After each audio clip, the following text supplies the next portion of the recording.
Welcome to this guide on how to start using NetworkTonic. NetworkTonic is an enterprise solution that automates asset discovery and builds a visual dependency mapping of all the devices and applications used in your company, such as workstations, servers, monitors, installed software, and running services. To start NetworkTonic, open ServiceTonic and click on the NetworkTonic button in the toolbar. The first time you start NetworkTonic, you have the option to follow a short tutorial. To get started, we will first have to enter and save the credentials we want to use to scan the network. Before entering credentials, ensure that they will have the permissions needed to read the information from the devices on the network. We can save multiple sets of credentials in NetworkTonic. To add credentials, go to Scan and click on Credentials. Then click on the plus to add a new set of credentials. First, we will enter a description to differentiate these credentials from any other we might have saved. Then enter the username with the domain first, then a backslash, followed by the username itself. We can then enter the password, and we'll click on Save to confirm. We can now go ahead and create our first scan. To do this, we'll go to Scan and click on Scan Processes. Again, we will click on the plus button. We can enter a short description of the scan.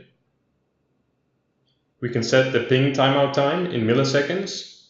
The minimum is 500 milliseconds. Below, we can select the credential we want to use for the scan.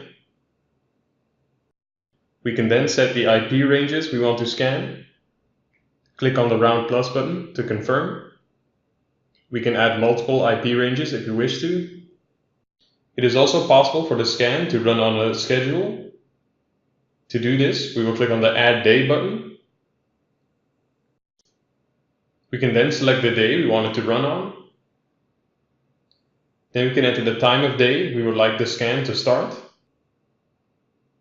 It is also possible for the scan to run multiple times in a day by enabling periodic execution. We can then set the time between scans and when the scans will end for that day.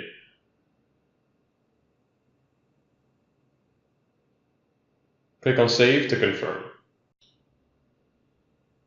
Now that we've created a scan, we can perform a couple of actions by clicking on the Actions button.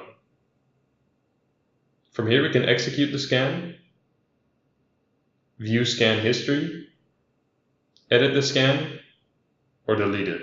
Now let's execute the scan. The scan will try and find any assets in the IP ranges specified. Any assets found will appear on the graphical view.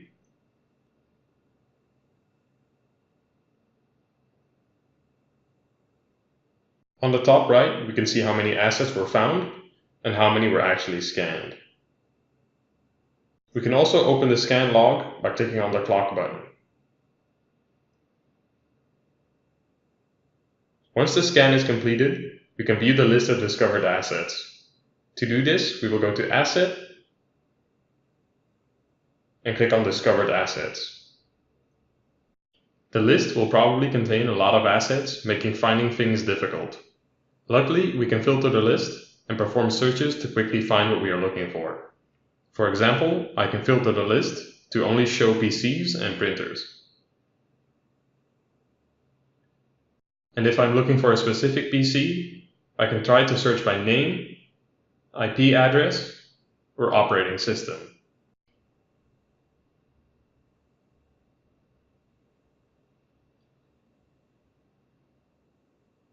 Once I have found the asset I am looking for, we can open it to view more details simply by clicking on it, or open it in a specific view with the Actions menu.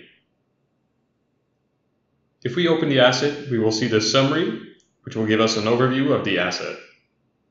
From here, we can then use the tabs to view other types of information we might be interested in. For example, the hardware specifications, what processor does it use? We can see the network adapters and the IP configuration.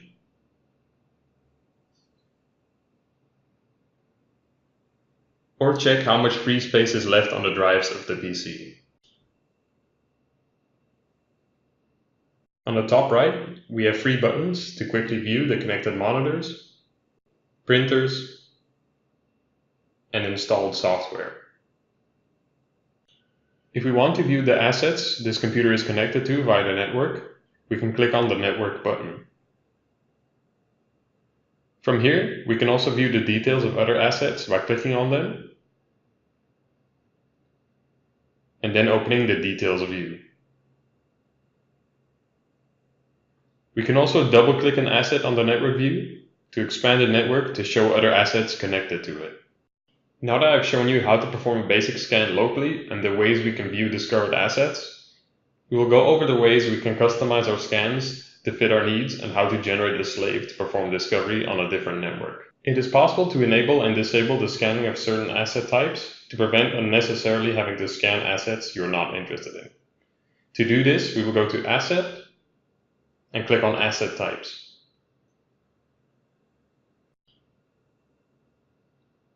From here, we can then enable and disable assets. We can also set a specific scan interval for each type that we choose to enable.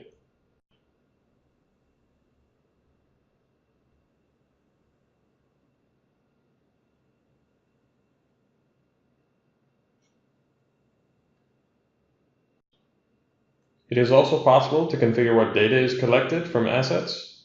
To do this, we'll go to Asset and click on Asset Data. From here, we can enable and disable asset data types.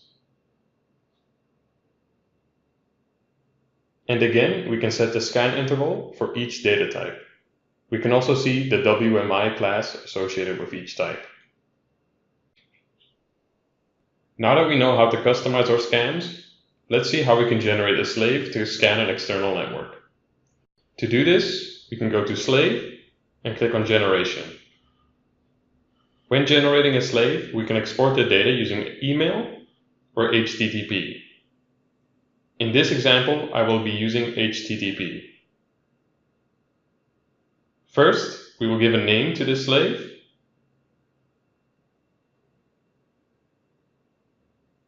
Then we can set the user credentials used to log into the NetworkTonic slave. We can then configure the export method. We can choose to use a normal HTTP connection or a secure one. We can then enter the server details we are exporting the data to. We will enter the address as well as the port we will be using. After double checking to make sure what we have entered is correct, we can click on the Generate button to generate the NetworkTonic slave executable file. Once you have downloaded and installed the generated executable file on a computer connected to the network that you want to scan, you can open the NetworkTonic slave by opening a browser and going to localhost with the port that you have configured. You can then enter the user login details you configured during generation. You will then have to enter valid credentials for the network and create a new scan process as I've shown you previously in this video. Once we have run the scan, we can choose to export our data to the master manually or automatically with a schedule. To configure automatic export, we will first have to allow HTTP import on the NetworkTonic master running in the cloud. So we will connect to the master again and go to Global Settings, scroll down, and enable HTTP import. Then we can go back to the NetworkTonic slave connected to the local network that we've scanned. Once connected to the slave, we can configure the export settings. To do this, we will go to Export and click on Automatic. Here we will enter the protocol we are using with the server details. It should be automatically populated with the details entered during slave generation. We can then determine the export schedule. To do this, we will go to Export and click on Schedule. We will then enable the export schedule, then add at least 1 day, determine when the exporting will start for a single execution, or enable periodic execution,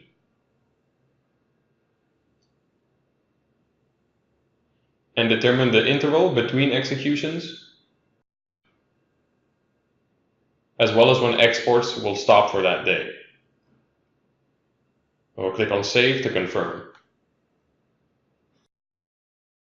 Now that we have configured the slave to export the discovered assets and data to the master running in the cloud, we just have to wait until the scheduled export starts and everything is imported by the master.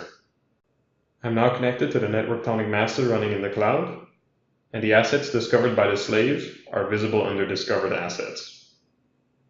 Any assets that were imported will also appear in the CMDB of ServiceTonic. How often these assets are imported into ServiceTonic depends on the cloud configuration used. Now if we connect to ServiceTonic and go to the CMDB and view all,